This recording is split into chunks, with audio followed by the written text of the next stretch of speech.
Hello friends, అందరూ ఎలా ఉన్నారు? Welcome to my daily blogs channel. మీరు అందరు బాగున్నారని అనుకుంటున్నాను. మేము కూడా చాలా బాగున్నాము. అయితే ఇది నా సెకండ్ వీడియో అండి, మా ఫామ్ గురించని.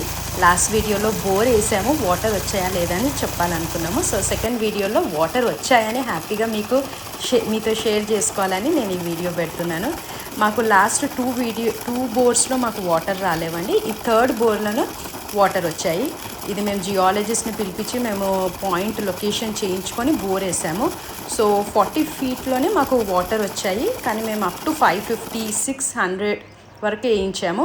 సో అప్పుడు మాకు వాటర్ చాలా వచ్చాయి డెప్త్. అయితే మా బేలీ కూడా చాలా యాంగ్షియస్గా ఉంది, వాటర్ వచ్చాయి కదా సో చూద్దామని. మీరు చూస్తున్నట్టయితే ఆ వాటర్ ఎంత క్రిస్టల్ క్లియర్ అండ్ టేస్ట్ కూడా చాలా స్వీట్గా ఉండేనండి. మాకు నీళ్ళంతా తడిచిపోయింది ఆ వాటర్తోనే. So we were very happy with this.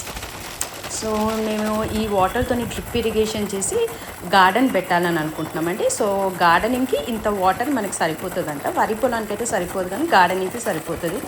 So next వీడియోలో మేము వచ్చి గార్డెనింగ్ ఎట్లా పెడుతున్నాము, శాప్లింగ్స్ ఎక్కడి నుంచి తెస్తున్నాము, ఎలాంటి శాప్లింగ్స్ ఎలాంటి ప్లాంట్స్ పెడుతున్నాము అనేది నెక్స్ట్ వీడియోలో చూపించాలనుకుంటున్నాను. సో ప్లీజ్ వాచ్ ఆ video, follow us and share, like and also subscribe. మీ సపోర్ట్ మాకు చాలా అవసరం అండి, ఎందుకంటే నాది జస్ట్ సెకండ్ వీడియోనేనండి. ఫస్ట్ వీడియోలో డీటెయిల్స్ మేము ఎట్లా ఇంట్రడ్యూస్ చేసాము, మా ఫామ్, మా ల్యాండ్ అనేది ఎట్లా కొనుక్కున్నాము, ఎక్కడ కొనుక్కున్నాము, ఎన్ని ఎకరాలు, అవన్నీ చెప్పామండి.